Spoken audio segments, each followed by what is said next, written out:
Girls के अंदर menstruation के बाद हाइट जनरली रुक जाती है क्योंकि ग्रोथ हार्मोन होता है जो हमारी हाइट और बोन्स की लॉन्गेशन के लिए रिस्पॉन्सिबल है। बेटा हम हमारे नर्वस सिस्टम को ट्रेन कर सकते हैं, कुछ चीज़ सीख सकते हैं, कोई स्किल सीख सकते हैं, वो हमारा नर्वस सिस्टम लर्न कर सकता है। जब भी हमारा ब्लड शुगर लेवल कम है, ज़रूरत के टाइम पर भी कम है, तो ग्लूकागन आता है, लिवर से ग्लाइकोजन को उठाता है और हमारे ब्लड के अंदर डाल देता है। ब्लड शुगर बढ़ा, इंसुलिन आया इसको कम करने के लिए, अब ये ज़रूरत से भी ज़्यादा कम हो गया। Hello my cute little ninjas, welcome back to ICSC Wala, welcome back to Mind Map series. So my name is Upasna and I'm your biology mentor. आज हम माइंड मैप करने वाले हैं हमारे एक अनदर ह्यूमन फिजियोलॉजी चैप्टर का, which is the endocrine system. तो I hope अभी इससे पहले वाले सारे लेक्चर्स आप देख चुके हो माइंड मैप सीरीज के। हर सब्जेक्ट की एक माइंड मैप सीरीज चल रही है एंड जिसमें आपको माइंड मैप का मतलब पता क्या होता है कि आपने पूरे चैप्टर को एक मैप की फॉर्म में कर लिया। आपको एटलीस्ट पता तो हो कि कौन से टॉपिक्स हैं, कौन से सब टॉपिक्स हैं और उसके अंदर क्या आता है। लास्ट में स्पेसिमेन पेपर से कुछ उठाए हुए क्वेश्चंस हैं जो इस चैप्टर से मैंने देखे थे 2025 के पेपर में। सिर्फ उतने ही क्वेश्चंस नहीं, उससे आपको एक आइडिया हो जाएगा जो आप लास्ट में क्वेश्चंस देखोगे कि क्या पूछा जाता है। But certainly you have to practice a lot more questions. ठीक है, चलो बेटा, एंडोक्राइन सिस्टम क्या होता है? हमारा एंडोक्राइन सिस्टम, ह्यूमन फिजियोलॉजी की बात हो रही है, यानी कि ये ह्यूमन के अंदर होता है डेफिनेटली। हम क्या पढ़ेंगे? हम देखेंगे कि पहले एंडोक्राइन सिस्टम होता क्या है, what is endocrine system, right. Then हम देखेंगे कुछ ग्लैंड्स और वो जो हार्मोन्स बना रहे हैं वो हार्मोन्स देखेंगे। तो हम बहुत ही शॉर्ट तरीके से सारे ग्लैंड्स के हार्मोन्स का फंक्शन आज पढ़ने वाले हैं। हमारा जो बॉडी का कंट्रोल एंड कोऑर्डिनेशन है, यानी कि हम जो मूवमेंट करते हैं या फिर हम हर एक बॉडी का काम कर रहे हैं, चाहे फिर वो वॉलंटरी हो या इनवॉलंटरी हो। तो इससे पहले बेटा हमने नर्वस सिस्टम फिनिश किया। Nervous system control and coordination में हेल्प करता है, बट हमारा एंडोक्राइन सिस्टम भी कंट्रोल एंड कोऑर्डिनेशन में हेल्प करता है। एंडोक्राइन सिस्टम अंदर इनवॉलंटरी एक्शंस को कंट्रोल करता है। एंडोक्राइन ग्लैंड्स ये सिस्टम को बनाते हैं। एंडोक्राइन ग्लैंड्स क्या होते हैं? सबसे पहले ना अगर आपको ग्लैंड्स के डिफरेंसेस मैं बता दूं, हमारी बॉडी के अंदर दो तरीके के ग्लैंड्स होते हैं। अच्छा, व्हाट आर ग्लैंड्स? एक ओवरव्यू लेते हैं। हाँ, पहले ओवरव्यू लेते हैं। What are glands? Glands are special areas in the body जो कुछ ना कुछ सीक्रेट करें। ग्लैंड्स स्पेशल एरियाज हो सकते हैं, स्पेशल सेल्स हो सकते हैं, स्पेशल टिश्यू हो सकता है या ऑर्गन भी हो सकता है। जैसे लिवर हमारी बॉडी का लार्जेस्ट ग्लैंड है तो इट इज एन ऑर्गन। बाकी बेटा कुछ अलग से टिश्यू भी हो सकता है, ठीक है, जो कि कुछ सीक्रेट करे, कोई केमिकल बनाए। अब वो केमिकल हो सकता है वो डायरेक्टली ब्लड के अंदर डाले या फिर वो किसी डक्ट के अंदर डाले। मान लो ये कोई भी ग्लैंड है, ठीक है, मान लो इट इज पेनक्रियाज, ठीक है, पेनक्रियाज। पेनक्रियाज एक डाइजेशन करने वाला ऑर्गन है ना, और ये एक एंडोक्राइन ग्लैंड भी है। क्यों बोलती हूँ मैं इसको एंडोक्राइन ग्लैंड? पेनक्रियाज जो सीक्रीशंस बनाएगा, पेनक्रियाज ने मान लो कुछ केमिकल्स बनाए और वो ब्लड के अंदर डाल दिए, डायरेक्टली वो ब्लड के अंदर डाल दिए। This is blood vessel, blood के अंदर वो सीक्रीशंस आ रहे हैं, वी कॉल इट एंडोक्राइन। ऐसे ग्लैंड को हम एंडोक्राइन ग्लैंड बोलते हैं जिसने अपनी सीक्रीशंस बनाई और किसके अंदर डाली बेटा? ब्लड के अंदर डाली।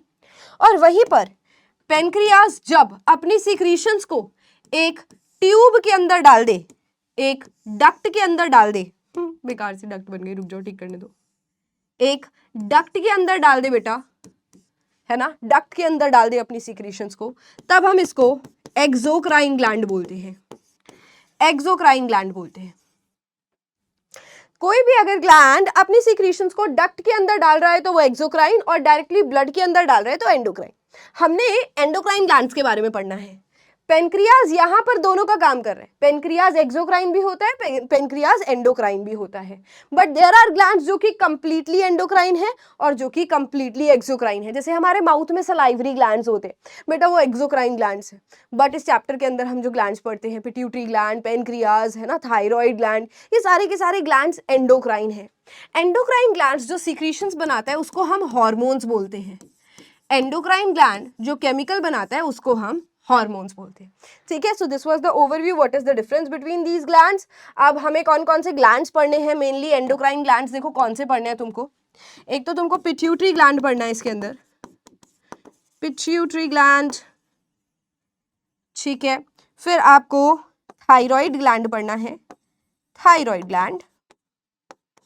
Then my favourite adrenal gland, adrenal gland पढ़ना है आपको।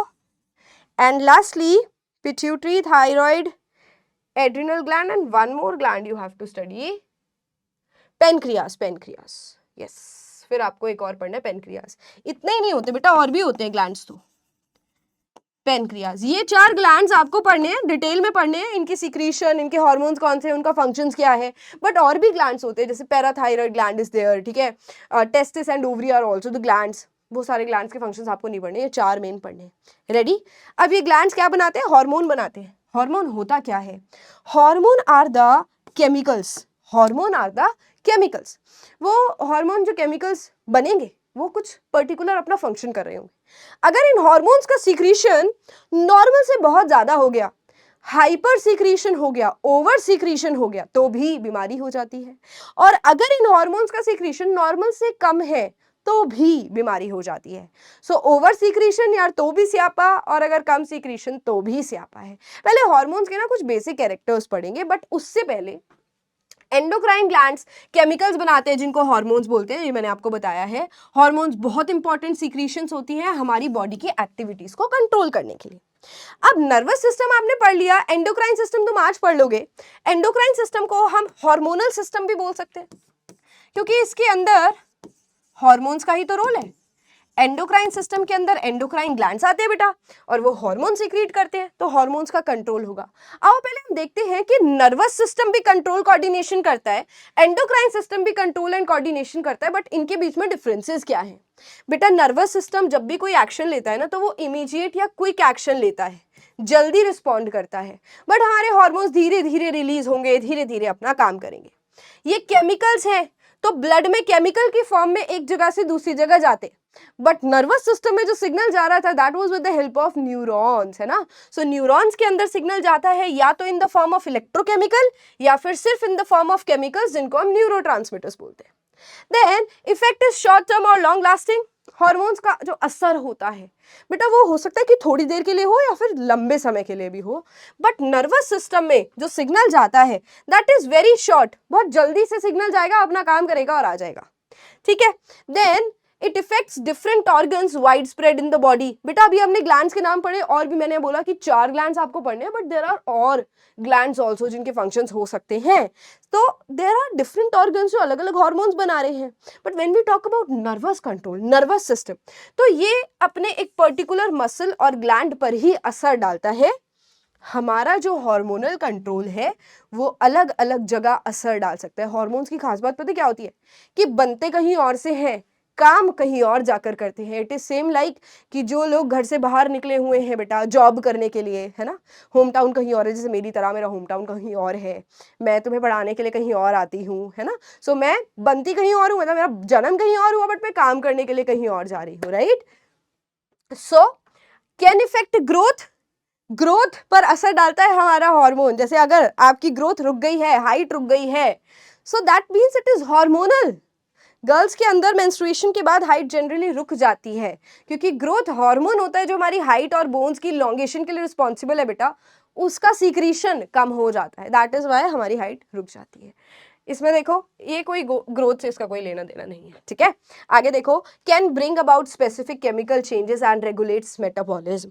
हमारी बॉडी के अंदर बहुत ही देखरेख की जा रही है कि क्या कार्बोहाइड्रेट्स अच्छे से डाइजेस्ट हो रहे हैं, क्या प्रोटीन्स अच्छे से डाइजेस्ट हो रहे हैं, तो ये देखरेख करने वाले ये हार्मोन केमिकल्स ही होते हैं।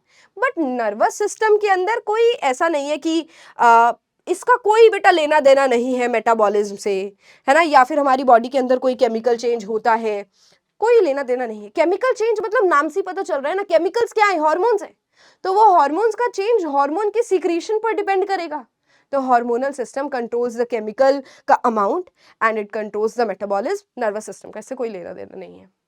Can not be modified by learning from previous experiences. बेटा हार्मोन्स, जैसे हमने नर्वस सिस्टम में पढ़ा था कि हम हमारे नर्वस सिस्टम को ट्रेन कर सकते हैं, कुछ चीज़ सीख सकते हैं, कोई स्किल सीख सकते हैं, वो हमारा नर्वस सिस्टम लर्न कर सकता है। रिफ्लेक्स, कंडीशन रिफ्लेक्स बोलते हैं इसको। बट हमारा hormonal system can not change, वो बस केमिकल सीक्रेट होते हैं और उसके अमाउंट पर डिपेंड करते हैं कि वो कैसा काम करेगा। Got the differences? Very simple differences between these two. Now let us understand what are the general properties of hormones. Hormone की क्या क्या properties होती हैं बेटा? देखो, hormones are secreted from their source. Hormones वहीं से बनेंगे जहां से डिसाइड हुआ पड़ा है. जैसे कि किडनी के पास जो ग्लैंड होता है एड्रिनल ग्लैंड, वही एड्रिनलिन हार्मोन बनाएगा. ऐसा तो नहीं है कि पिट्यूटरी एड्रिनलिन हार्मोन बनाना शुरू कर देगा. बेटा इट इज डिसाइडेड कि कौन से जगह से कौन सा हार्मोन बनना है. Then regulate the physiological processes by chemical means. They affect the enzyme systems of the body. तो basically ये हमारी बॉडी के बहुत सारे प्रोसेसेस को कंट्रोल करता है और केमिकल्स की फॉर्म में सीक्रेट होता है. यही है इसका मतलब. एक्ट्स ऑन टारगेट ऑर्गन्स और cells usually away from the source. जैसे कि मैंने कहा ये बनते कहीं और है और इनका टारगेट ऑर्गन कोई और हो सकता है. Then hormones produced in one species usually show similar influence on other species. बेटा एक जगह एक हार्मोन, हमारी बॉडी में जो एड्रिनलिन का काम है या ग्रोथ हार्मोन का काम है, दूसरे जानवरों के अंदर भी सेम ही काम होगा उसका. Then they are produced in very small quantities and biologically very active. छोटी सी क्वांटिटी में प्रोड्यूस होता है ना. Then adrenaline is active even in the concentration of 1 part in 3 lakh नहीं, what is this 1 2 3 4 5 6 है ना. तो ये जितना भी है 30 करोड़ पार्ट्स, तो बहुत ही कम अमाउंट में भी ये एक्टिव हो सकता है. इसका मतलब ये है. नाउ वेरी इंपॉर्टेंट पॉइंट जो इसके नीचे लिखे हुए हैं बेटा, केमिकली कुछ हॉर्मोन्स पेप्टाइड्स की फॉर्म में भी हो सकते हैं, जैसे कि insulin. Insulin is a peptide hormone. मतलब बेटा जब हम इसका स्ट्रक्चर पढ़ेंगे ना इंसुलिन का, तो इसके अंदर आपको प्रोटीन्स का स्ट्रक्चर दिखेगा. What are peptides? Peptides are made up of proteins. Peptides are proteins. तो प्रोटीन्स के अंदर जो प्रोटीन का एक बेसिक स्ट्रक्चर होता है वो आपको इंसुलिन के अंदर देखने को मिलेगा. है तो ये भी एक केमिकल ना. जैसे केमिकल क्या होता है, मैं बोलती हूँ glucose is also a chemical, right. इसका फॉर्मूला है ना C6H12O6. तो आप बोल सकते हो इसके अंदर कार्बन हाइड्रोजन ऑक्सीजन है. तो इंसुलिन के अंदर भी बेटा कुछ केमिकल्स होंगे, ऐसा ही कोई इसका फॉर्मूला भी होगा, कोई स्ट्रक्चर भी होगा, है ना. वो स्ट्रक्चर प्रोटीन्स में देखने को मिलता है. So it is peptide hormone और ये वाटर सॉल्यूबल होता है.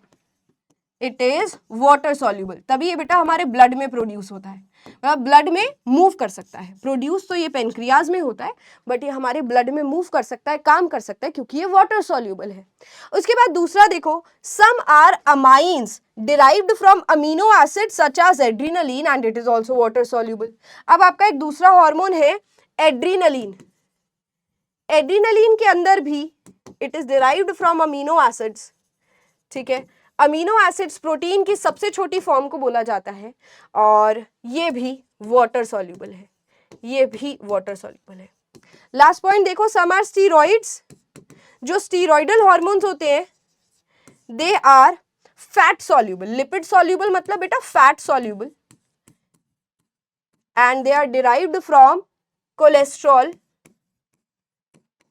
कोलेस्ट्रॉल इज व्हाट बेटा? Cholesterol is more like carbohydrates का फॉर्मूला. कार्बोहाइड्रेट के अंदर जो आपको केमिकल स्ट्रक्चर देखने को मिलेगा वो आपको स्टीरॉइडल हार्मोन्स के अंदर देखने को मिलता है. फॉर एग्जांपल टेस्टोस्टेरोन लिखा है यहाँ पर. Yes, derived from cholesterol such as testosterone.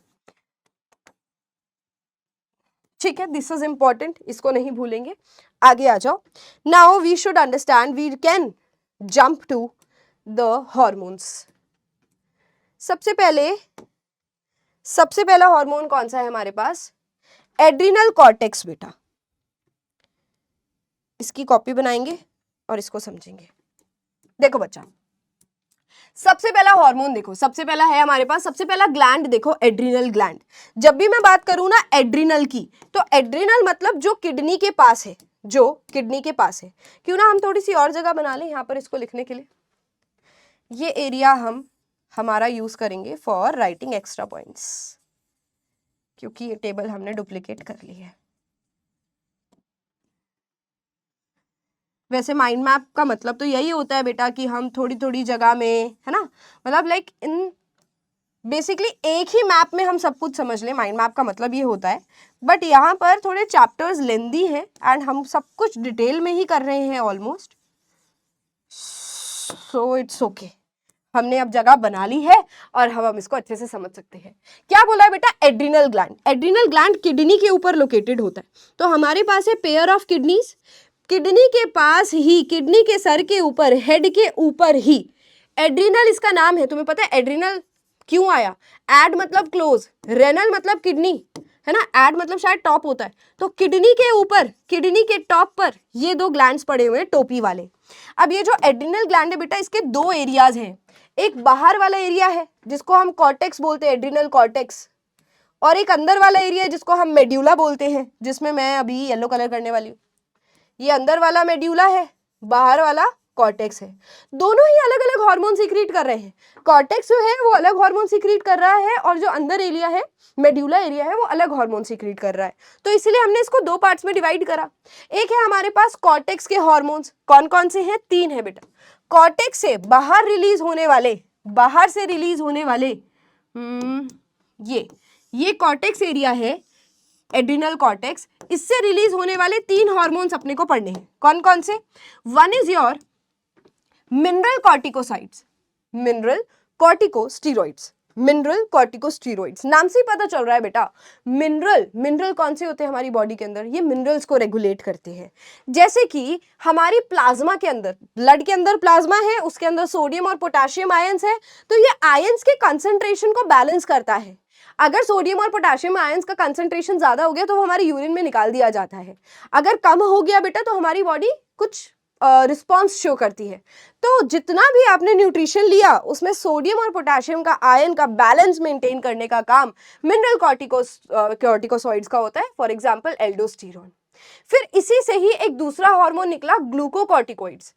Cortisol और कॉर्टिकोस्टेरॉन इसके एग्जाम्पल हैं। ये हमारी बॉडी के अंदर ग्लूकोज, कार्बोहाइड्रेट्स के मेटाबॉलिज्म को कंट्रोल करता है। पढ़ो इसको, it regulates the metabolism of carbohydrates. और सिर्फ कार्बोहाइड्रेट्स नहीं, प्रोटीन्स ऑल्सो, लिपिड्स ऑल्सो इसके मेटाबॉलिज्म को कंट्रोल करता है। What is the meaning of metabolism? बेटा जो भी आपने यहाँ पर कार्बोहाइड्रेट यूज किया, वो कार्बोहाइड्रेट अच्छे से ब्रेक डाउन हुआ ग्लूकोज के अंदर या नहीं? प्रोटीन्स अच्छे से ब्रेक डाउन हुआ अमीनो एसिड्स के अंदर या नहीं? फैट्स अच्छे से ब्रेक डाउन हुए फैटी एसिड्स के अंदर या नहीं? इसी को मेटाबॉलिज्म बोलते हैं। केमिकल रिएक्शंस जो आपकी बॉडी के अंदर हो रही हैं उसको मेटाबॉलिज्म बोलते हैं। सो ये हार्मोन्स आर लाइक चेक करने वाले हैं, ये इन्विजिलेटर्स हैं जो ध्यान रख रहे हैं। सो ग्लूकोकॉर्टिकोइड्स का फंक्शन कैसे याद रखोगे? नाम में ही आ रहा है gluco, related to glucose, and glucose is a carbohydrate. But just remember, not just carbohydrate, lipid और प्रोटीन के मेटाबॉलिज्म को भी ये ध्यान में रखता है। फिर आ जाओ सेक्स कॉर्टिकोइड्स, ठीक है?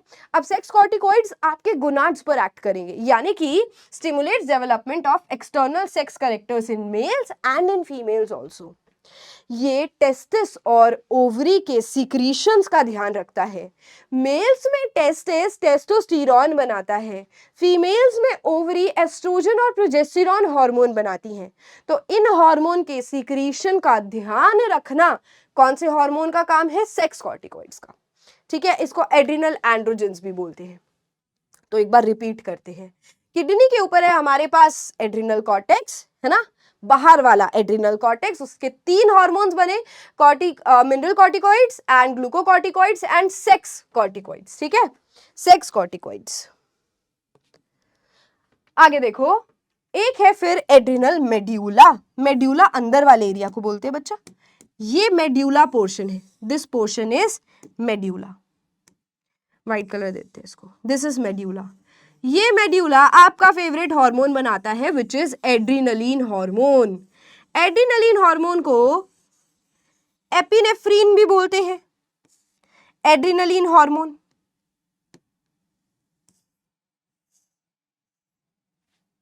एपिनेफ्रीन। चलो, ये कौन सा मेड्यूला जो है अंदर की तरफ वाला है बेटा, ये कौन सा हार्मोन बनाता है? Adrenaline. It is also known as epinephrine. अब ये जो हार्मोन है ये हमारी इमरजेंसी हार्मोन कहलाता है। This is very important. Adrenaline hormone is known as emergency hormone और it is also known as fight and flight hormone बेटा, फाइट और फ्लाइट। आपने देखा होगा कि कोई बहुत ही वीक पर्सन भी है, बट जब इमरजेंसी सिचुएशन आती है ना, तो वो पर्सन लड़ जाता है या फिर वहां से भाग लेता है। जब भी इमरजेंसी सिचुएशन होती है तो आपकी बॉडी के अंदर ऐसे अचानक से एनर्जी आती है। वो एनर्जी का यूज आप कर सकते हो, या तो उस पर्सन से लड़ लो, खतरे से लड़ लो, या फिर आप खतरे से भाग जाओ। बेटा वो अचानक से जो आपकी बॉडी के अंदर एनर्जी आई, वो एड्रेनलिन हार्मोन की वजह से आई। जैसे ही डेंजर, कोई भी डेंजर या इमरजेंसी सिचुएशन होती है, तो जो हमारा हाइपोथैलेमस ग्लैंड है, हाइपोथैलेमस ग्लैंड हमारे सिंपैथेटिक नर्वस सिस्टम को एक्टिवेट करता है। इससे पहले हमने पढ़ा था ना ऑटोनोमिक नर्वस सिस्टम, और उसमें एक टाइप था ना सिंपैथेटिक नर्वस सिस्टम। जब भी इमरजेंसी सिचुएशन होती है तो सिंपैथेटिक नर्वस सिस्टम एक्टिवेट हो जाता है। तो हाइपोथैलेमस सबसे पहले सिंपैथेटिक नर्वस सिस्टम को बोलता है, भाई इमरजेंसी हो गई है, कुछ करो। अब ये सिंपैथेटिक नर्वस सिस्टम, ये न्यूरॉन्स जाते हैं बेटा, देखो इनवॉलंटरी एक्शन हो रहा है, हम नहीं कर रहे, अपने आप ये सिस्टम काम कर रहा है। तो ये सिंपैथेटिक नर्वस सिस्टम जाता है हमारे किडनी के एड्रिनल ग्लैंड्स के पास, और अंदर की तरफ जाता है मेड्यूला के पास, और बोलता है भाई इमरजेंसी सिचुएशन है, एड्रिनलिन को बाहर निकालो। अब एड्रिनलिन का क्या फायदा होगा बेटा? एड्रिनलिन हमारी बहुत सारे चेंजेस करता है हमारी बॉडी के अंदर। सबसे पहले लिवर के अंदर जो स्टोर्ड ग्लाइकोजन था, बहुत सारा खाना हम बनाते हैं ना, उसको लिवर के अंदर ग्लाइकोजन की फॉर्म में स्टोर कर लेते हैं। अब हमें एक्स्ट्रा ग्लूकोज चाहिए, सेल्स के पास एक्स्ट्रा ग्लूकोज भेजेंगे तो ग्लूकोज से एनर्जी बना लेगा सेल। तो अब सप्लाई बढ़ाना पड़ेगा, इमरजेंसी वाली सिचुएशन है, ज्यादा एनर्जी चाहिए तो ज्यादा ग्लूकोज का सप्लाई करो सेल्स के पास। तो ये कौन करता है? यहाँ पर मेड्यूला से रिलीज हुआ एड्रिनलिन हार्मोन सारे सेल्स के पास ज्यादा ग्लूकोज पहुंचाता है, लिवर को बोलकर कि भाई ग्लाइकोजन भेज, लिवर ने स्टोर किया हुआ था। फिर हम तेज तेज सांस लेने लग जाते हैं, तो बेटा ये हमारे हार्ट की पंपिंग को बढ़ा देता है, हमारे ब्लड प्रेशर को बढ़ा देता है। इस प्रेशर का फायदा ये होता है कि जल्दी जल्दी हम सांस लेते हैं, और वो ऑक्सीजन जो हमने इनहेल करी वो हर एक सेल तक जल्दी से पहुंचाई जाती है। हम एरोबिक रेस्पिरेशन करते हैं, हमें ग्लूकोज को तोड़ने के लिए ऑक्सीजन की जरूरत पड़ती है, तभी हम एटीपी बना पाएंगे। सो ऑक्सीजन भी हर एक सेल तक पहुंचाई जाती है। अब ये ग्लूकोज और ऑक्सीजन जो जिन सेल्स तक पहुंचाई जा रही है बेटा, वो है हमारे मसल के सेल्स, हमारे स्केलेटल टिश्यू, ये जो हमारे वॉलंटरी सेल्स हैं, वॉलंटरी मस्कुलर टिश्यू है, उसके पास पहुंचाई जाती है। क्योंकि अभी डाइजेशन को अगर हम ज्यादा ग्लूकोज, डाइजेशन वाले सेल्स को ज्यादा पहुंचा देंगे ग्लूकोज, उसको अभी इतनी जरूरत नहीं है। अभी जहां ज्यादा जरूरत है, हमारे मस्कुलर सेल्स में ज्यादा एनर्जी की जरूरत है, वहां पर सप्लाई किया जाता है। हमारे प्यूपिल्स, जो आंखों में प्यूपिल्स होते हैं, उसके साइज को बड़ा किया जाता है इस टाइम पर। So these are the sympathetic responses जो हमारी बॉडी कंडक्ट करती है with the help of which hormone? Adrenaline hormone. पढ़ते हैं इसको। causes stimulation of sympathetic nervous system prepares body for emergency and how does it prepare for emergency? जैसे कि मैंने आपको बताया। अब बेटा हम इस टेबल में यहाँ पर साथ ही पढ़ने वाले हैं कि अगर इनका सीक्रीशन कम हो गया तो कौन सी बीमारी होगी, सीक्रीशन ज्यादा हो गया तो कौन सी बीमारी होगी। सबसे पहले देखो, अगर अंडर सीक्रीशन है, अगर एड्रिनल कॉर्टेक्स के जो ग्लैंड्स हैं, इनका सीक्रीशन अगर कम हो रहा है, इसको हम यहीं तक मार्क कर देंगे, है ना। अगर इसका सीक्रीशन कम हो रहा है तो एक डिसीज होता है जिसको हम बोलते हैं एडिसन्स डिसीज। क्या बोलते हैं इस डिसीज को? एडिसन्स डिसीज बेटा, ठीक है बेटा। अब इस एडिसन्स डिसीज के सिम्टम्स क्या होने वाले हैं? देखो, एडिसन्स डिसीज में इसको हटा देंगे अभी, एड्रिनल वायरलिज्म अभी मैं आपको बताती हूँ। एडिसन्स डिसीज के अंदर क्या सिम्टम्स दिखते हैं? अगर हम इसके सारे हार्मोन्स की सिक्रीशन को कम कर दें तो इसके फंक्शन को ध्यान में रखना। अगर इनका सिक्रीशन कम हो रहा है तो पर्सन के साथ क्या होगा बेटा? पर्सन के आयंस का बैलेंस बिगड़ जाएगा, बहुत ज्यादा वीकनेस आ जाएगी उसके अंदर, क्योंकि उसकी बॉडी के अंदर अच्छे से प्रोटीन, कार्बोहाइड्रेट और लिपिड्स का ब्रेकडाउन नहीं हो रहा। तो एक तो पर्सन के अंदर बहुत ज्यादा वीकनेस आ जाती है, उसको नॉजिया फील होता है। देन द पर्सन, उसकी स्किन का पिगमेंटेशन भी चेंज हो जाता है बेटा, स्किन के पिगमेंटेशन में भी फर्क पड़ता है। एंड उसको बहुत जल्दी इन्फेक्शन आ जाता है, मतलब स्किन पिगमेंटेशन, बहुत जल्दी इन्फेक्शियस हो जाता है पर्सन, है ना। कोल्ड, पेन, ये सारी चीज़ें बहुत जल्दी हो जाएंगी, बहुत जल्दी ससेप्टेबल हो जाता है पेन के, बहुत जल्दी उसको बीमारी हो जाती है। तो पर्सन बहुत ज़्यादा कमज़ोर हो गया एडिसन्स डिसीज के अंदर, ठीक है। उसके बाद अगर इसका ओवर सीक्रीशन हो गया, अगर ये हॉर्मोन्स ज़्यादा बन गए, तो इसको हम बोलते हैं कुशन सिंड्रोम। अब इसके अंदर देखो क्या होता है, ये याद करने का पता है एक सिंपल सा तरीका है कुशन सिंड्रोम। इमेजिन करो, कुशन क्या होता है? पिल्लो को बोलते हैं, जो सोफे के ऊपर हम छोटे छोटे पिलोज लगाते हैं उसको कुशन बोलते हैं। तो आप इमेजिन कर सकते हो कि एक सोफा है और सोफे के ऊपर एक इस सिंड्रोम से सफर करता हुआ पर्सन बैठा है? बेटा बहुत सिंपल सी बात है, ये वो पर्सन है जो बैठा हुआ है ना। तो अब जो पर्सन बैठा ही रह जाएगा, जो पर्सन बैठा ही रह जाएगा वो बहुत ज्यादा मोटा हो जाएगा, तो इसके अंदर ओबेसिटी देखने को मिलेगी, है ना। ये याद करने का तरीका है। बैठा रह गया सोफे के ऊपर, बेटा इसकी बॉडी के अंदर salt and water retention start हो जाएगा। सॉल्ट एंड वाटर रिटेंशन मतलब ब्लड के अंदर सॉल्ट और वाटर ज्यादा रह रहा है, बाहर नहीं जा रहा है। यूरिन से हम एक्स्ट्रा सॉल्ट वाटर रिलीज कर देते हैं, इसकी बॉडी के अंदर वो सारी चीजें स्टोर हो रही हैं। इसको हाइपरग्लाइसीमिया भी हो सकता है, इसी को हाइपरग्लाइसीमिया भी हो सकता है। What is hyperglycaemia? बेटा इसका ब्लड शुगर बढ़ जाएगा, इसका ब्लड शुगर बढ़ जाएगा, ठीक है, इसका ब्लड शुगर बढ़ जाएगा। So these are certain symptoms जो आपको देखने को मिलेंगे इन कुशिंग्स सिंड्रोम। इसको यहां डिवाइड कर लेते हैं और इसको यहां डिवाइड कर लेते हैं। So these are some of the symptoms of cushion syndrome. It is not cushion, it is Cushing's. Cushing's, 1 second ठीक करने दो मुझे। कुशिंग्स, ठीक है। तो वो कुशन क्यों लिख दिया मैंने? क्योंकि मैंने कुशन से याद किया हुआ था। तो कुशिंग सिंड्रोम क्या होता है बेटा? कुशन से आप भी याद कर सकते हो, है ना, इजी है ना ट्रिक। कुशिंग सिंड्रोम कुशन से याद रखेंगे कि हमारे सोफे पर जो कुशन्स होते हैं, है ना, वहां पर एक पर्सन बैठा हुआ है। अब वो बैठा हुआ है तो उसका ग्लूकोज बढ़ जाएगा, वो ओबेज हो जाएगा, है ना बेटा। बोन्स के अंदर छेद हो जाएंगे, ओस्टियोपोरोसिस भी होता है इसको। ओस्टियोपोरोसिस मतलब इसकी बोन्स वीक हो जाएंगी, ग्लूकोज इसके अंदर बहुत ज्यादा डिपॉजिट हो जाएगा, जिसको हम हाइपरग्लाइसीमिया बोलते हैं। डायबिटीज भी बन सकता है इसको। सॉल्ट और वाटर रिटेंशन हो जाएगा और ओबेसिटी हो जाएगी। सिंपल दिख रहा है आपको अच्छे से, है ना। तो this was all about the adrenal gland. Medulla अलग और कॉर्टेक्स अलग। उसके बाद एक और आपकी बीमारी थी एड्रिनल वायरलिज्म। इसके अंदर क्या होता है? ये फीमेल्स के अंदर हो सकता है when females start producing more androgens। बेटा अगर फीमेल के अंदर ज्यादा टेस्टोस्टेरोन प्रोड्यूस हो गया तो उनके अंदर ये बीमारी देखने को मिलती है, उनके अंदर एड्रिनल वायरलिज्म देखने को मिलता है। इन दैट केस उस पर्सन, उस फीमेल के अंदर बेटा मेल कैरेक्टर्स आने शुरू हो जाते हैं। दाढ़ी, मुंह, आवाज बहुत ज्यादा हैवी हो जाएगी। फेमिनिन कैरेक्टर्स सेप्रेस हो जाते हैं।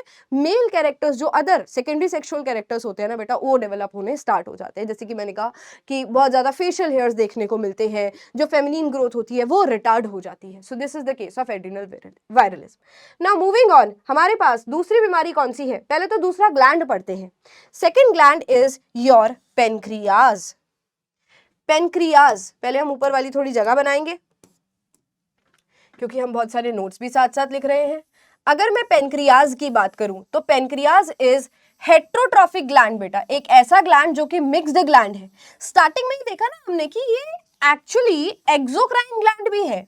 एक्सोक्राइन ग्लैंड अपनी सीक्रीशंस को डायरेक्टली एक ब्लड के अंदर नहीं डालता, एक डक्ट के अंदर डालता है ना, ये पढ़ा था हमने।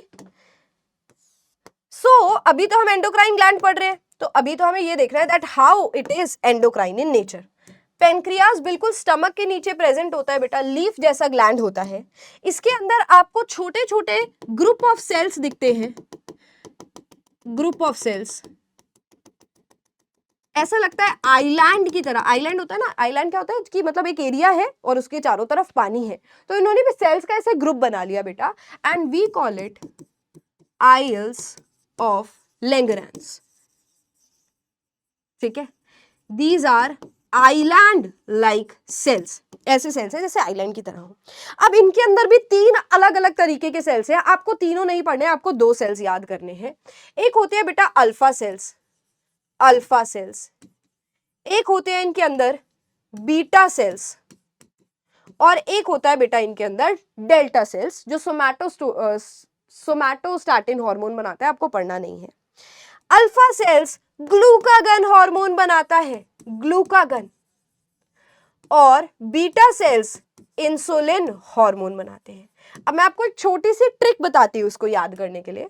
अल्फा के अंदर ए साउंड है और ग्लूकागन में भी ए साउंड है, तो आप ए से रिलेट कर सकते हो कि अल्फा सेल्स है जो ग्लूकागन हार्मोन बनाते हैं। बीटा, हिंदी वाली ई साउंड आ रही है, ई, और यहाँ इंसुलिन में भी ई साउंड आ रही है। So this is a small trick जिससे आप याद रख सकते हो कि कौन से सेल्स कौन सा हार्मोन बनाते हैं। हैरानी की बात यह है कि ये दोनों हार्मोन्स बेटा अलग अलग काम कर रहे हैं। ये दोनों हार्मोन्स इनफैक्ट बिल्कुल अपोजिट काम कर रहे हैं। जब भी हमारी बॉडी के अंदर ब्लड शुगर बढ़ जाती है, ब्लड शुगर मतलब ब्लड के अंदर शुगर, अगर ब्लड के अंदर ज्यादा ग्लूकोज घूम रहा है तो that is very dangerous. Insulin hormone आता है और इस ब्लड के ग्लूकोज को ठिकाने लगाता है। इंसुलिन हार्मोन इस ब्लड के ग्लूकोज को दो तरीके से यूटिलाइज कर सकता है। या तो बेटा ये स्टोर करा देगा, लिवर के पास ले जाकर स्टोर करा देगा कि भाई लिवर एक्स्ट्रा ग्लूकोज है, इसको स्टोर कर लो in the form of glycogen. या फिर बेटा ये सेल्स के अंदर इस एक्स्ट्रा ग्लूकोज की एंट्री करा देता है। तो या तो सेल्स में ग्लूकोज स्टोर हो जाएगी या लिवर के पास जाकर ग्लूकोज स्टोर हो जाएगी। तो इंसुलिन क्या कर रहा है, ब्लड शुगर को सप्रेस कर रहा है, ब्लड शुगर को कम करता है। कहां से बनता है, पेनक्रियास से बनता है। तो यहाँ पर देखो पेनक्रियास के अंदर ये सेल्स हैं, बीटा सेल्स और alpha cells. Beta cell insulin hormone बनाते हैं और इसका फंक्शन क्या है, it lowers the blood sugar level. But आपने काफी बार लोगों को सुना होगा बोलते हुए that they are suffering from diabetes. That is actually diabetes mellitus. बोलते हैं ना लोग शुगर बढ़ा हुआ है। यार वो जो शुगर बढ़ा हुआ है वो प्रॉब्लम इसलिए हुई कि उनका पेनक्रियास इंसुलिन नहीं भेज रहा। अगर उनका पेनक्रियास इंसुलिन भेज रहा होता तो उनका ग्लूकोज लेवल कम रहता। But now they are saying कि उनको शुगर बढ़ा हुआ है, उनको डायबिटीज है।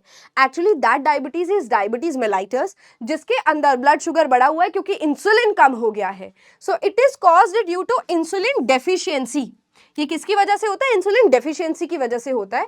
जो बीमारी है बेटा उसको हम क्या बोलते हैं, डायबिटीज मेलाइटस। अच्छा अगर इंसुलिन बढ़ जाए, है ना, इंसुलिन ज्यादा हो जाए तो क्या होगा, इंसुलिन के डेफिशिएंसी तो हो गया पर्सन को डायबिटीज मेलाइटस, है ना। और अगर इसका अपोजिट केस हो जाए तो पर्सन कोमा में भी जा सकता है, पर्सन कोमा में भी जा सकता है। वैसे दोनों केस में पर्सन कोमा में जा सकता है। अगर ग्लूकोज बहुत ज्यादा बढ़ गया ना, अगर ग्लूकोज बहुत ज्यादा बढ़ गया तो भी पर्सन का ब्रेन डेड हो सकता है, वो कोमा में जा सकता है। और अगर इंसुलिन बहुत कम हो गया, मतलब ये वाला केस इंसुलिन कम हुआ ग्लूकोज बढ़ा तो भी पर्सन कोमा में जाएगा। या फिर अगर पर्सन के अंदर इंसुलिन बहुत ज्यादा हो गया, ज्यादा इंसुलिन की वजह से वो बार बार ग्लूकोज को कम करता जा रहा है, रिक्वायर्ड ग्लूकोज को भी ब्लड में नहीं रहने दे रहा, in that condition also the person can go into coma state. ठीक है, okay now moving on, glucagon की बात करते हैं। ग्लूकागन हार्मोन उल्टा काम कर रहा है। जब भी हमारा ब्लड शुगर लेवल कम है, जरूरत के टाइम पर भी कम है, तो ग्लूकागन आता है, लिवर से ग्लाइकोजन को उठाता है और हमारे ब्लड के अंदर डाल देता है। So it is working. जब इंसुलिन ने ज्यादा काम कर लिया, ब्लड शुगर बढ़ा, इंसुलिन आया इसको कम करने के लिए, अब ये जरूरत से भी ज्यादा कम हो गया, फिर ग्लूकागन आता है, ग्लूकागन लिवर से लेता है ग्लाइकोजन और ग्लूकोज को बढ़ा देता है। सो दे आर वर्किंग, कोऑर्डिनेट करके ये काम कर रहे हैं।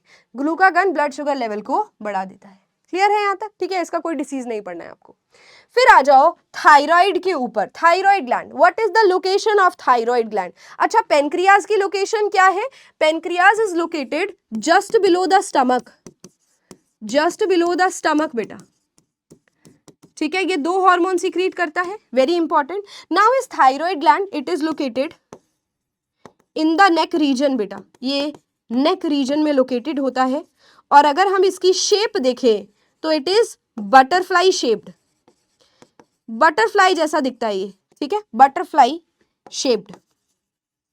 इसी के अंदर भी पैराथायरॉयड ग्लैंड्स होते हैं जो आपको पढ़ने नहीं है। इसका हार्मोन याद करना बहुत आसान है, थायरॉक्सिन हार्मोन। क्या हार्मोन बना रहा है, थायरॉक्सिन हार्मोन।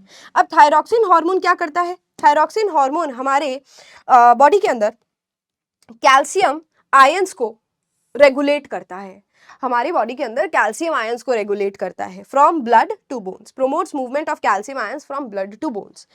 तो जो भी आप खाना खाते हो उसमें जो भी कैल्शियम होता है हमारे ब्लड में जाता है और फिर बोन्स जो है वो उस कैल्शियम को हमारे ब्लड से लेना शुरू कर देती हैं, जिसका ध्यान थायरॉक्सिन रखता है।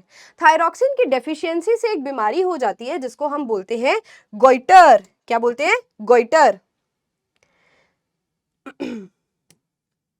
यहां लिखा हुआ है बेटा simple goitre, simple goitre. Goitre क्या होता है, गोइटर इज अ कंडीशन जिसमें नेक में स्वेलिंग आ जाती है। यहां पर मैं लिख रही हूं, गोइटर इज अ कंडीशन जिसमें नेक में स्वेलिंग आ जाती है, नेक में स्वेलिंग आ जाती है and it is caused due to deficiency of iodine. ये आयोडीन की डेफिशिएंसी की वजह से होने वाली बीमारी है। जनरली ना हमें ये जो पहाड़ पर लोग रहते हैं उनके अंदर देखने को मिलती है, क्योंकि उनकी सॉइल के अंदर नेचुरल आयोडीन की कमी है। वहाँ मिनरल्स कहाँ से आते हैं बेटा? फलों के अंदर, सब्जियों के अंदर, सॉइल से आते हैं। अब अगर सॉइल के अंदर ही आयोडीन की कमी है तो वो कुछ भी खाना खाएं, वो नेचुरली उनके अंदर आयोडीन की कमी रहेगी। तो जो पहाड़ पर लोग रहते हैं उनको हाईली रिकमेंड किया जाता है कि आप आयोडाइज्ड सॉल्ट कंज्यूम करो। इनफैक्ट जो प्लेन्स पर रहते हैं उनका भी मेजर सोर्स आयोडीन का सॉल्ट से है, वो नमक जिसमें आयोडीन है। ठीक है, सो आयोडाइज्ड सॉल्ट रेकमेंड किया जाता है। फिर एक और कंडीशन है यहाँ पर जो थायरॉक्सिन की अंडर सिक्रीशन से हो सकता है। अंडर सिक्रीशन को हम हाइपोसिक्रीशन भी बोलते हैं, हाइपोसिक्रीशन। अब देखो एक और बीमारी है यहाँ पर बेटा, क्रेटिनिज्म। क्रेटिनिज्म क्या होता है? क्रेटिनिज्म ना बच्चों के अंदर ही होती है। क्रेटिनिज्म बीमारी बच्चों के अंदर होती है, उनकी ग्रोथ रुक जाती है, उनकी फिजिकल और मेंटल ग्रोथ रुक जाती है। 6 महीने का अगर बच्चा है तो वहां से उसके अंदर हमें क्रेटिनिज्म के सिम्टम्स देखने को मिलते हैं। अगर किसी बड़े पर्सन के अंदर, किसी एडल्ट के अंदर अगर इसकी कमी हो गई तो गोइटर तो हो ही सकता है। साथ ही साथ एक और कंडीशन आती है, मिक्सोडेमा। ठीक है, this is also a condition जो थायरॉक्सिन हार्मोन की अंडर सिक्रीशन की वजह से हो सकता है। Next is over secretion. अगर ये थायरॉक्सिन हार्मोन बहुत ज्यादा बन रहा है, it causes exophthalmic goitre.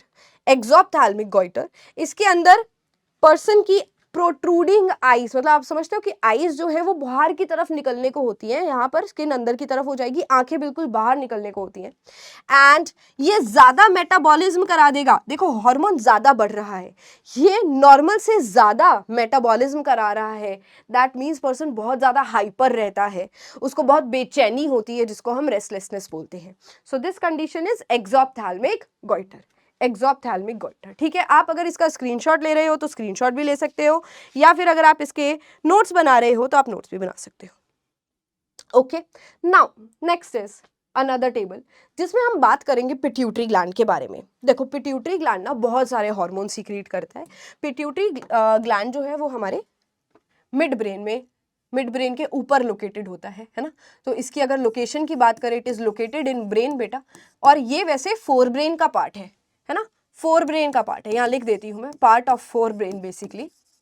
And actually होता क्या है देखो ब्रेन में, ये हमारा हाइपोथैलेमस ग्लैंड है, हाइपोथैलेमस से पिट्यूटरी ग्लैंड अटैच्ड होता है, और हाइपोथैलेमस पिट्यूटरी ग्लैंड की सिक्रीशंस का ध्यान रखता है बेटा। हाइपोथैलेमस पिट्यूटरी ग्लैंड की सिक्रीशंस का ध्यान रखता है, और पिट्यूटरी ग्लैंड बाकी ग्लैंड्स को के हार्मोन्स को स्टिमुलेट करता है, स्टिमुलेट करता है। समझ रहे हो कि पिट्यूटरी मास्टर ग्लैंड है, पर इसको मास्टर किसने बनाया? इसको हाइपोथैलेमस ने मास्टर बनाया। पिट्यूटरी ग्लैंड बाकी ग्लैंड्स को लात मार के बोलता है कि चल अपना काम कर, अपने हार्मोन्स बना। अब पिट्यूटरी ग्लैंड भी 3 पार्ट्स में डिवाइडेड है, ठीक है, बट एनिमल्स के अंदर, ह्यूमंस के अंदर ये 2 पार्ट्स में डिवाइडेड है, anterior lobe of pituitary and posterior. Anterior मतलब टुवर्ड्स आगे की तरफ, और पोस्टीरियर मतलब पीछे की तरफ। तो पिट्यूटरी का जो एंटीरियर लोब होता है वहां से अलग हार्मोन सीक्रेट हो रहे हैं, और पोस्टीरियर साइड से अलग हार्मोन सीक्रेट हो रहे हैं। फॉर एग्जाम्पल वेसोप्रेसिन और ऑक्सीटोसिन। देखो पोस्टीरियर के आपको 2 ही पढ़ने हैं, बट एंटीरियर हार्मोन्स के आपको काफी सारे नाम पढ़ने हैं। आओ एक एक करके हम देख ले, क्योंकि यहाँ थोड़ी ज्यादा भीड़ हो गई है तो क्यों ना हम इसको रिमूव करते हैं। पोस्टीरियर के मैं आपको अलग पेज पे लिखवा दूंगी, इसको हम अभी रिमूव कर देते हैं ताकि हमारे पास जगह आ जाए, क्योंकि मैं समझा भी रही हूं थोड़ा बहुत, समझ गए ना तुम? चलो बेटा आ जाओ। यहां पर क्या बात करी हमने? एंटीरियर पिट्यूटरी की बात करनी है। तो जो एंटीरियर पिट्यूटरी लोब है, सबसे पहले तो वो ग्रोथ हार्मोन सीक्रेट करता है। ग्रोथ हार्मोन को सोमैटोट्रोपिन हार्मोन भी बोलते हैं, ठीक है। Somatotropin hormone promotes lactation and milk formation.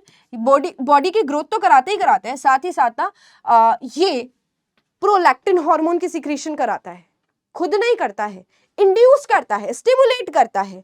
ध्यान रखना बेटा, दिस इज मास्टर ग्लैंड। ये ना दूसरे ग्लैंड्स की हार्मोन को भी सीक्रेट करने में हेल्प कराता है। तो एक तो इसने प्रोड्यूस किया ग्रोथ हार्मोन, और एक इसने प्रोड्यूस किया प्रोलैक्टिन हार्मोन। ये लैक्टेशन कराएगा, मिल्क प्रोडक्शन कराएगा, ठीक है, from mammary glands. Then is your ACTH। ACTH is adrenocorticotropic hormone. अब इसमें बहुत ध्यान से हम बात करेंगे। ACTH एक तो इसकी फुल फॉर्म पर क्वेश्चन आ सकता है, और इसके नाम में क्या दिया है बेटा, ट्रॉपिक। ट्रॉपिक, ट्रॉपिक का मतलब भी क्या होता है, स्टिमुलेट। ट्रॉपिक का मतलब भी क्या होता है, स्टिमुलेट। स्टिमुलेट, स्टिमुलेट, या मैं बोलूं ट्रॉपिक या मैं बोलूं स्टिमुलेट। तो अब नाम के आगे क्या है, एड्रीनो, तो एड्रीनो मतलब एड्रीनल, एड्रीनो कॉर्टिको, कॉर्टिको मतलब कॉर्टेक्स एरिया। तो ये वाला ACTH हार्मोन क्या करता है, ये कहां से निकला है बेटा, पिट्यूटरी ग्लैंड से निकला है, ठीक है। ये जाता है हमारे किडनी के एड्रिनल ग्लैंड के पास, एड्रिनल ग्लैंड के पास जाता है, उसके कॉर्टिकल रीजन के पास जाता है, कॉर्टेक्स रीजन के पास जाता है, और उसको बेटा लात मार के बोलता है कि ये अपने हार्मोन को प्रोड्यूस करना शुरू कर दे। सो एक्चुअली इसका नाम ट्रॉपिक हार्मोन क्यों रखा, because it is inducing other hormone, it is stimulating other gland to secrete the hormone. तो यहाँ पे पढ़ो क्या लिखा है, देखो, stimulate secretion of adrenal cortex, और कैसे याद करेंगे, कॉर्टिक है, कॉर्टेक्स, कॉर्टिक, ठीक है, ट्रॉपिक मतलब स्टिमुलेट करना। उसके बाद देखो थायराइड स्टिमुलेटिंग हार्मोन, तो थायराइड तो अलग से ग्लैंड है ना, वो तो थायरॉक्सिन हार्मोन बना रहे हैं ना, तो पिट्यूटरी ग्लैंड अगेन क्या करेगा, देखो ऐसे ही जैसे ACTH है ना, ऐसी ही एक TSH है, थायराइड स्टिमुलेटिंग हार्मोन। ये थायराइड स्टिमुलेटिंग हार्मोन किसके पास जाएगा बेटा, थायराइड ग्लैंड के पास जाएगा, और उसको बोलेगा थायरॉक्सिन हार्मोन बनाने के लिए, ठीक है। Stimulates thyroxine hormone, stimulates thyroxine hormone, ये वाला नहीं, ये वाला नहीं, ये वाला, सॉरी, ये वाला स्टिमुलेट्स थायरॉक्सिन हार्मोन। फिर देखो फॉलिकल स्टिमुलेटिंग हार्मोन FSH, तो फीमेल्स और मेल्स के अंदर क्या होता है, बेसिकली ओव्यूलेशन के टाइम पर या फिर in females growth of follicle stimulating hormone males और फीमेल्स में टेस्टिस और रिप्रोडक्टिव ऑर्गन्स जो फीमेल्स में ओवरीज के पास जा रहा है। फॉलिकल स्टिमुलेटिंग हार्मोन नाम से ही आ रहा है, फॉलिकल स्टिमुलेट करने वाला। तो फीमेल्स के पास जो छोटे छोटे फॉलिकल्स होते हैं ना उनकी ओवरीज में, उसको जाकर बोलता है कि भाई अपना काम करो, फॉलिकल बनाओ, एग फॉर्मेशन स्टार्ट करो। सेम तरीके से मेल्स के अंदर टेस्टिस के पास जाता है और उसको स्टिमुलेट करता है उसकी प्रोडक्शन के लिए। तो फॉलिकल स्टिमुलेटिंग हार्मोन कहाँ जा रहा है, ये बेटा मेल्स और फीमेल्स में उनके रिप्रोडक्टिव ऑर्गन्स के पास जा रहा है।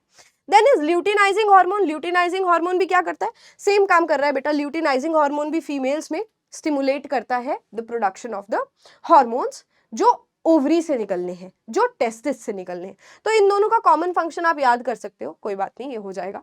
Now let us talk about growth hormone. अगर कम हो गया तो क्या होगा, ड्वार्फिज्म आ जाएगा।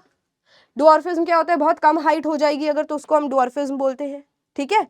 और अगर ज्यादा हो जाएगी ये हाइट तो उसको हम जाइगैंटिज्म बोलते हैं, जाइगैंटिज्म। और एक्रोमेगली क्या होता है बेटा, एडल्टहुड। अगर अचानक से ग्रोथ हार्मोन की सीक्रेशन बहुत ज्यादा बढ़ गई, अचानक से बढ़ गई, तो उसको हम एक्रोमेगली बोलते हैं। ये द ग्रेट खली है ना हमारे, उनको है ये प्रॉब्लम। पोस्टीरियर लोब के बारे में बात कर ले जल्दी से। पोस्टीरियर लोब दो हार्मोन बनाता है बेटा, वेसोप्रेसिन, ठीक है, इसको ADH भी बोलते हैं, which is anti diuretic hormone, anti diuretic hormone. And one is your oxytocin, oxytocin hormone. अब इन दोनों के फंक्शंस देखेंगे। सबसे पहले अगर वेसोप्रेसिन रिलीज हो रहा है, वेसोप्रेसिन का काम क्या है बेटा, ये रीएब्जॉर्प्शन कराता है वाटर और सॉल्यूट्स का, water and solutes from blood. जब हमारा यूरिन बनता है ना, यूरिन, तो यूरिन के अंदर बहुत सारा पानी और सॉल्यूट चला जाता है। हम उतना पानी और सॉल्यूट यूरिन में भेजना नहीं चाहते, वेस्ट नहीं करना चाहते। तो एंटी डायरेटिक हार्मोन वहां पर हीरो की तरह आता है और बहुत सारे पानी और सॉल्यूट्स को वापस खींचता है। बट अगर किसी के अंदर ये हार्मोन की कमी हो गई तो उसके यूरिन में बहुत सारा पानी जाता है बेटा, और उसको भी हम डायबिटीज बोलते हैं। But this diabetic condition is different, इसको हम डायबिटीज इंसिपिडस बोलते हैं, डायबिटीज इंसिपिडस, ठीक है। नाउ अगर ये क्या है, अंडर सीक्रेशन, अंडर सीक्रेशन।